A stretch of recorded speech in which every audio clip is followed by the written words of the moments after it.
Spirituality is like just about anything else in your life. Like in your life, when you're done with one thing, the next thing begins. Just like that. When you're done with everything, spiritual process begins. When you, like for example,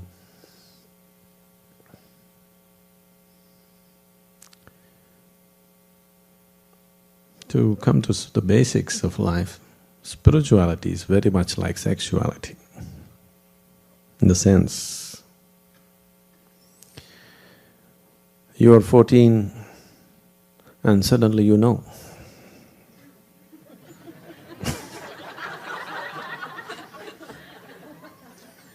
Suddenly all those little things that meant a world to you as a child, the teddy bear is in the dustbin, you know, the teddy bear goes to the trash can and all the childish games disappear. Now, suddenly you know. Just like that, when a certain awareness arises in you, suddenly you know that little games don't satisfy you anymore. When you became 14, you thought what you were doing till then were petty things. Suddenly you know the big thing. When that big thing becomes a petty thing, now you're spiritual.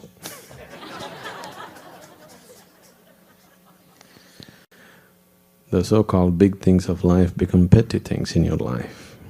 Now spirituality arises. There the hormones induced the maturity. Here it's only awareness which can induce this maturity. When you have the awareness to see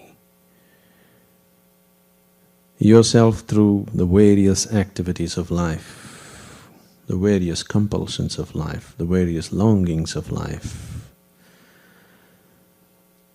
as simply an endless rigmarole which doesn't really lead you on to anything in particular. You're at it for 50, 60 years and it doesn't move you an inch from anywhere to anywhere.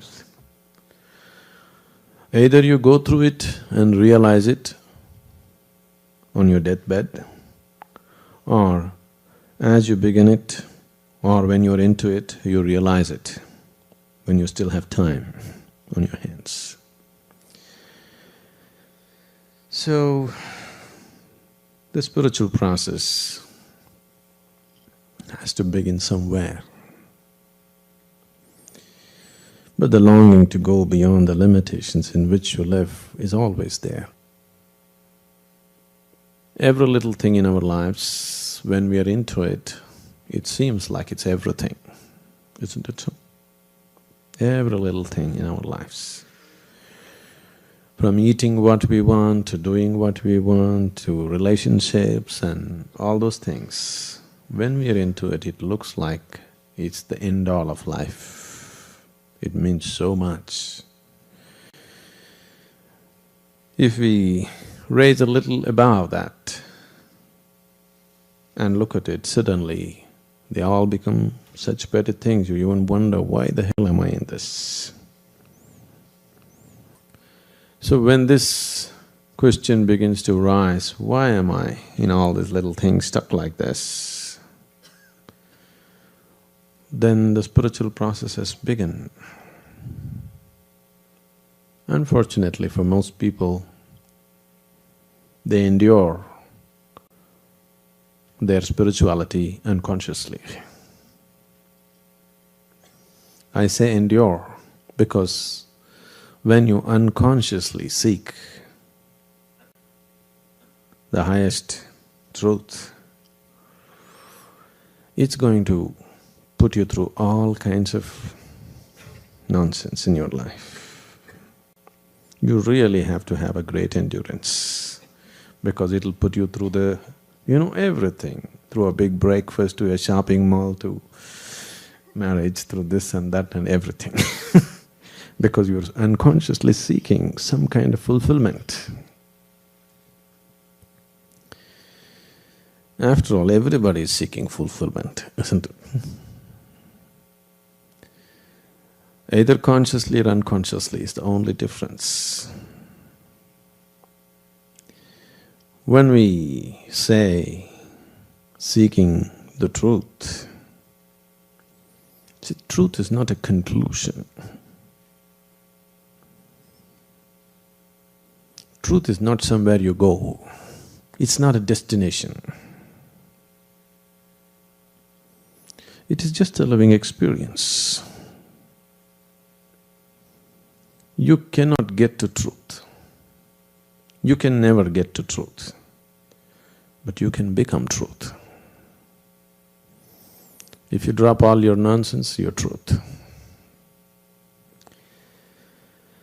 If you drop all your limitations, you are that. But you can never get there. It's not a conclusion, it's not a journey, it's not a destination to get to. It is just to become that. If you are willing to see life, experience life beyond all the limitations that you have gathered in the process of life, you are truth. Probably the English word truth creates a whole lot of misunderstanding, because if you talk about truth, you will have to talk about untruth. So the English word truth doesn't really say it.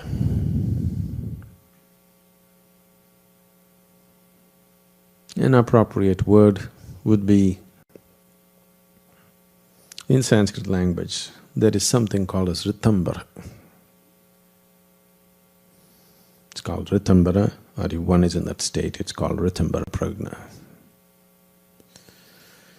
One who is aware of Ritambara is Ritambara Prajna. Rit means that which is the foundation of everything. The cosmic basis of life is Rit. Whatever nonsense you believe yourself to be, fundamentally your life, isn't it? Is everybody life? Okay. Fundamentally you are life.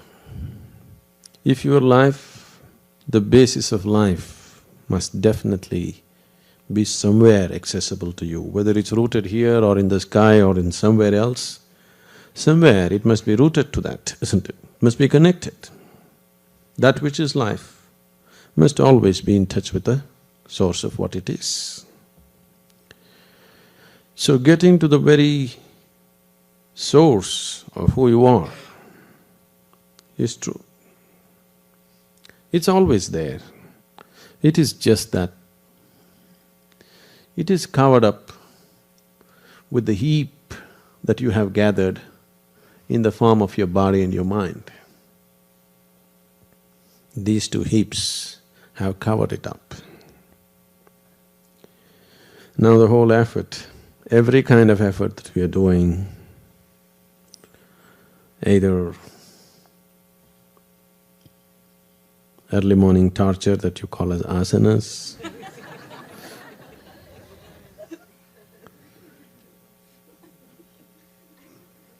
for those who have never bent their body, those who spent their life on the couch, asanas definitely look like torture, isn't it? Or the death game of trying to hold your breath.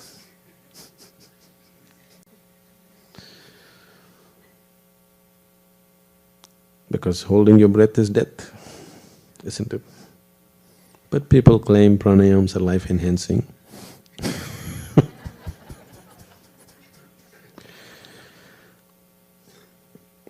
Someone came and told me, this was way back when Isha Foundation was not what it was, what it is today. when it was just a small beginning. So, in India, this is unfortunately where there's a whole age-old traditions of spirituality. When we do samyama, groups of people try to come and stop us. So big arguments, they say, we'll call the police, we'll do this. Why are you doing this? Why are you asking people not to speak?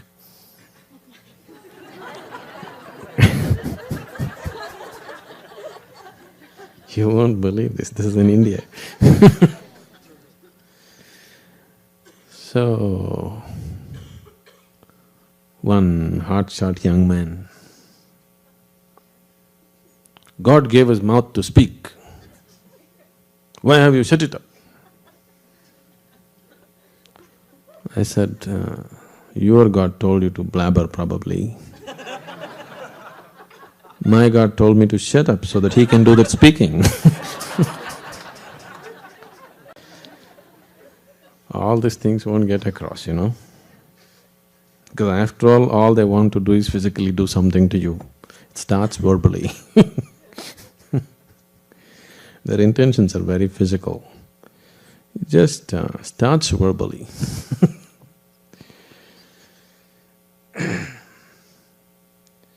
So, this process of seeking the ultimate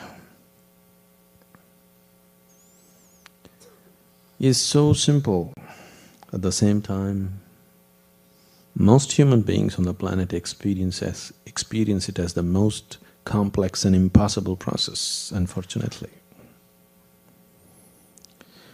This is simply because what you're looking for is hidden within you. When I say you, I mean the things that you're identified with right now. In your own body, in your own mind, in your own whatever you experience as myself right now. And all that you have gathered in the form of body or in the form of mind always is focused on the outward. Your body is 100% outward, look at this. We've been going through this even in the basic introductories and things like that. Your five sense organs, which is the means through which you experience, are always outward bound, isn't it? You can see what is outside, you can't see what's inside. You can hear what is outside, you can't hear what is inside. You can sense and touch what is outside, you can't touch what is inside. So it is all outward bound. The same is true with your mind. Your mind is equipped only to go out. It is not equipped to go in. People are talking about turning their mind inward. There is no such thing. You cannot turn the mind inward. You can frustrate the mind by trying to turn inward so that it drops dead out of frustration. But you cannot turn the mind inward because the very nature of the mind is outward. It can only go outward. Whether you think about God, or you think about soul, or you think about truth, you're still looking outward, isn't it? God means up, isn't it, always? In every culture, God means up. Some cultures look down, that's different. That depends whether you belong to cat culture or dog culture. You know? Dogs always look up to you, cats always look down upon you.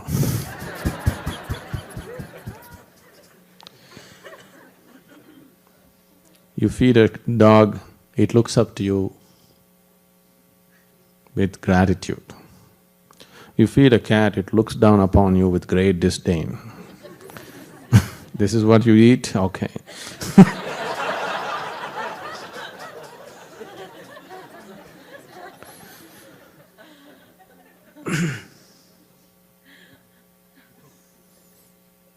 So, people are either looking up or looking down or looking away because they have no means to look inward. Right now, all the faculties, Every aspect of what you know as myself is all outward bound. So if the longing has risen within you, that you want to know, you really want to know. I know this wanting to know sometimes bubbles up and again get lost in the daily rigmarole. It's… the nature of the mind and the body is such, even the simplest processes of life, then time hasn't come, isn't it? If you have any value for this life and this creation, then the time has definitely come that we must look at life with its ultimate perspective. Otherwise, maybe there is time. Of course, there's a whole eternity ahead of you, there's really no hurry. If the longing arises, the longing genuinely arises in you, really, when your heart cries, wanting to know, when you know the pain of ignorance, when you really know the pain of ignorance, then a master arises. You don't have to look for him, because if your longing to know has really picked up a certain intensity within you, if the pain of ignorance has really, really gone deep into you, then he will anyway happen. People, I need to say this, I have initiated more people that I have never physically met than the people that I meet. Because people that you meet physically, there is a disadvantage, there is a handicap.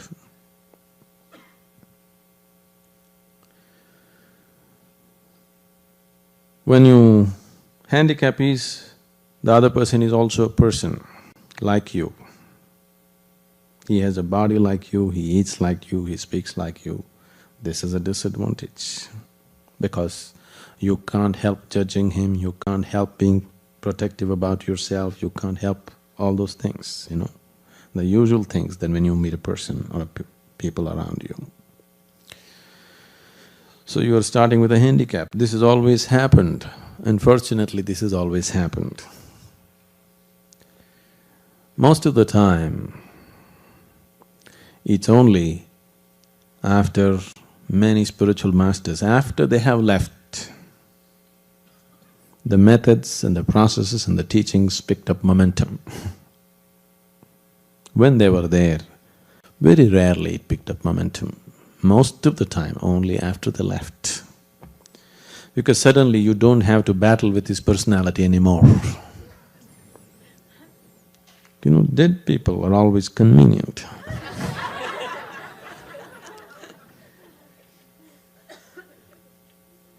Almost all the time, that is how it has happened. Huge spiritual waves happened after the master is dead, physically dead. Because when he was physically alive, you had problems and problems and problems. It doesn't matter how much experience has happened at many moments. One word that you don't like, one action that you don't like, one something that you think is not okay, a wall arises. And very few masters have had the freedom to do what they please, whatever they see as right. Otherwise, most other people had to work with the existing values of the society, with the existing moralities, with the existing nonsense around them. Within that, they had to work. Within that, there's very little you can do. There's very little possibility. Within the limitations of your understanding, if you seek the ultimate, there is very little possibility. So when you carry a handicap intentionally, it's like this. One day two men were hunting were on a hunt in the forest. One was carrying a large wooden cage. The other was carrying a concrete pole with him. They were plodding across, both the things were heavy, they were walking in the forest. And the guy with the concrete pole asked after some time, "Why are you carrying this wooden cage?" That man said, "If a wild animal attacks me, I will just get into the cage and I will be safe." Then they walked on, really struggling through the forest. Then the other guy asked, "Why are you carrying a concrete pole?" This man said, "When a wild animal attacks me, I can drop the concrete pole and run faster."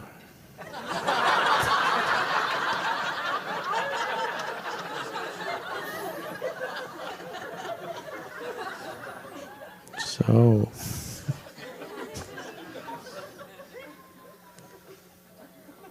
these 2 days, you come with a concrete pole or a cage?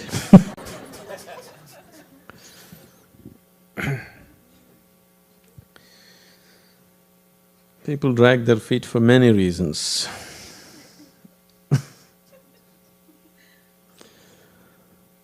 But most people are dragging their feet. It happened once on the Times Square. These things can happen only there.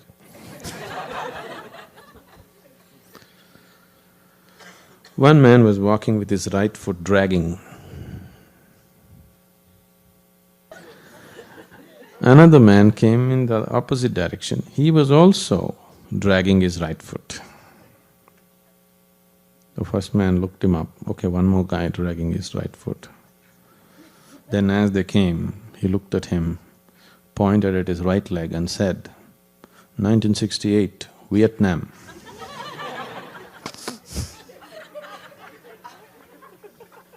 The other man pointed at his right leg and said, "Dog shit, 20 feet away."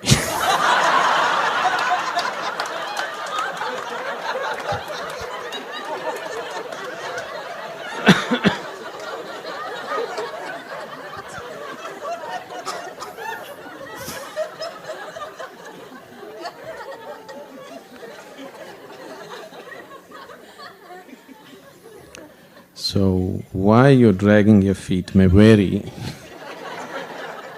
but when you're dragging your feet, you don't walk, you don't reach where you have to reach. Like just now somebody was telling me, someone wants to jump into the spiritual path 100% by taking a certain step. Oh, but this person is only 18, is it not too early? Can't this person do it after 2 years? Oh, in 2 years so much calamity can happen, you know.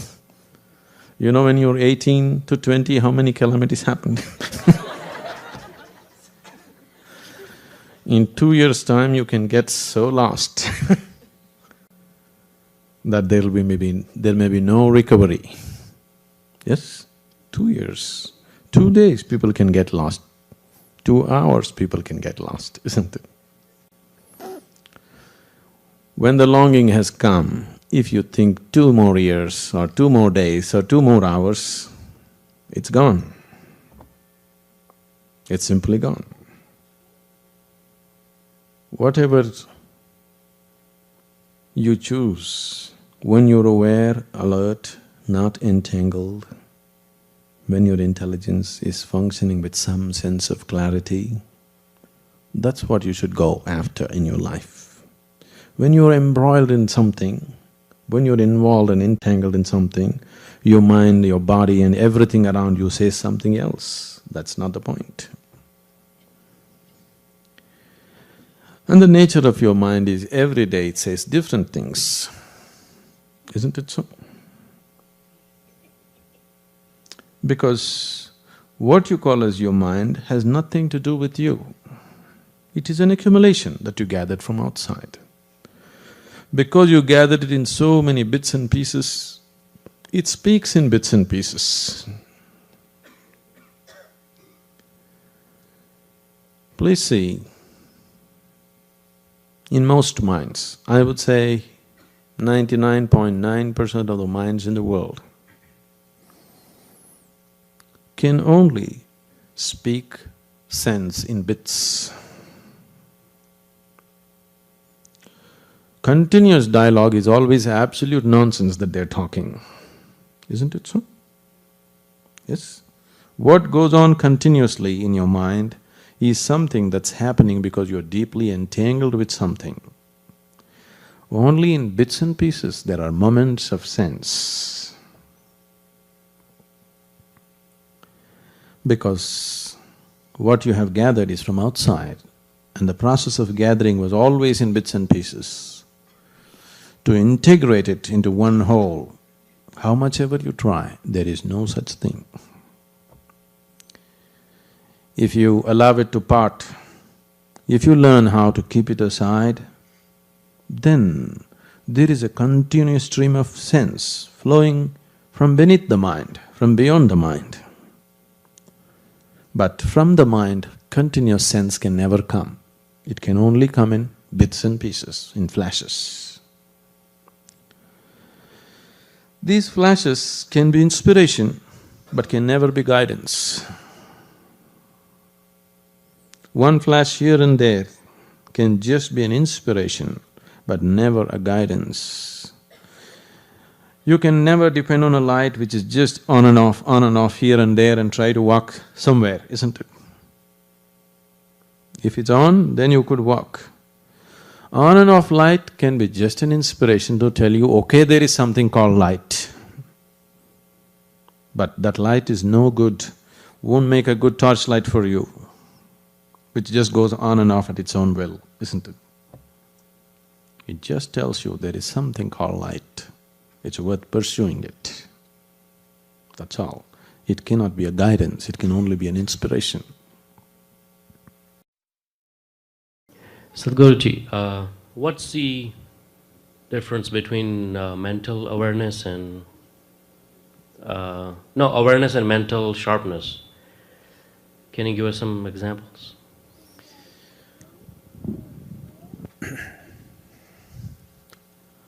Mind is incapable of being aware. It's only because of the mind you have become unaware.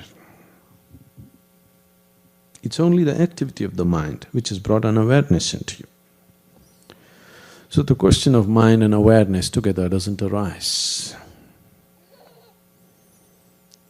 When your experience of life is beyond the limitations of the mind, that's when you're really aware. Mind is capable of being sharp. It better be.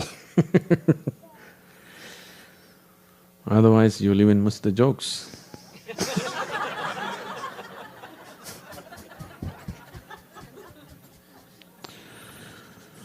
When you miss the joke, you become the joke, isn't it? Let that not happen to yourself. So mind should be sharpened.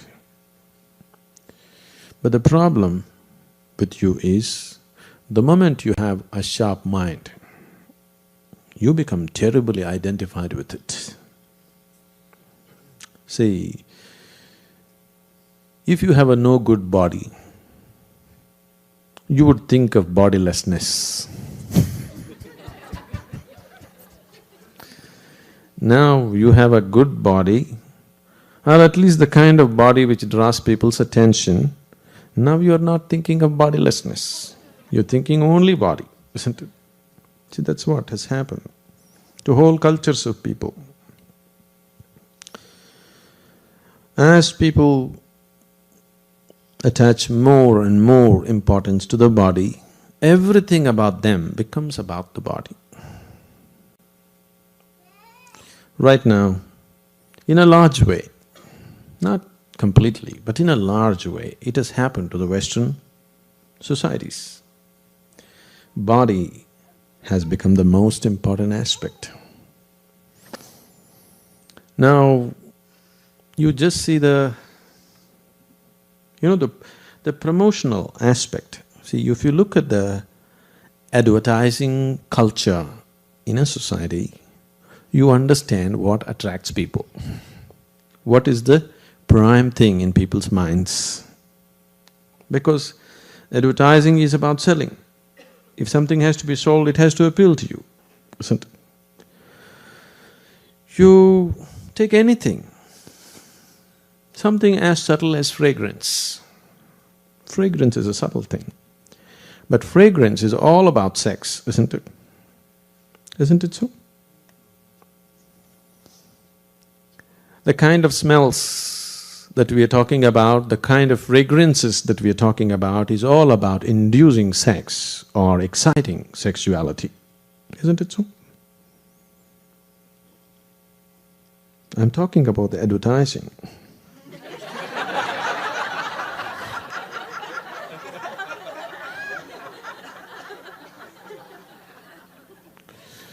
I know, maybe you just came from the Black Forest yesterday.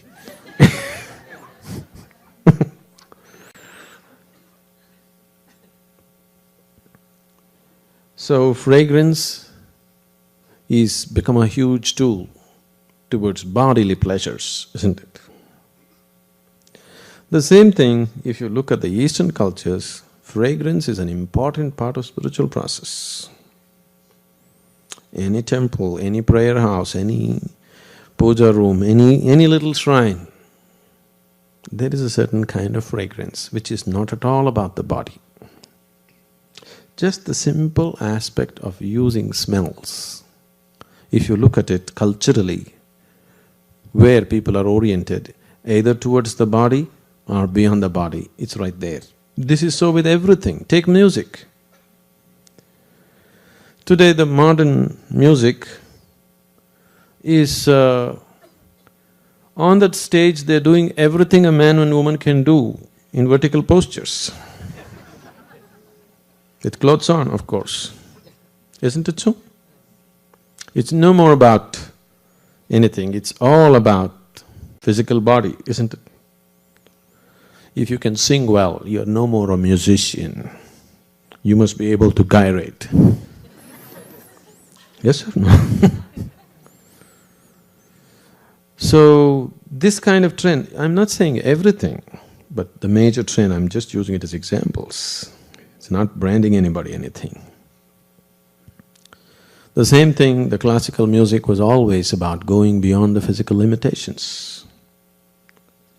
When I was just mentioning some time ago, Ritambara means that which is the very source of cosmos. Rit means the foundation of the cosmos. So that which is the foundation of the cosmos includes both bad and good. Or it has no distinction as to what is bad and good. It's just seeing creation as creation. It is not seeing anything as ugly or beautiful. It is not seeing anything as good or bad. It is not seeing anything as God or devil. It is seeing just everything the way it is. That's awareness. Mind can only function with discretion, otherwise mind is useless. Mind as a faculty is useful to you only because it can discriminate between what is good and what is bad, what is right and what is wrong, isn't it? Otherwise, what good is your mind? Your mind is no good. So mind is like a knife. If you have a knife, you better have a sharp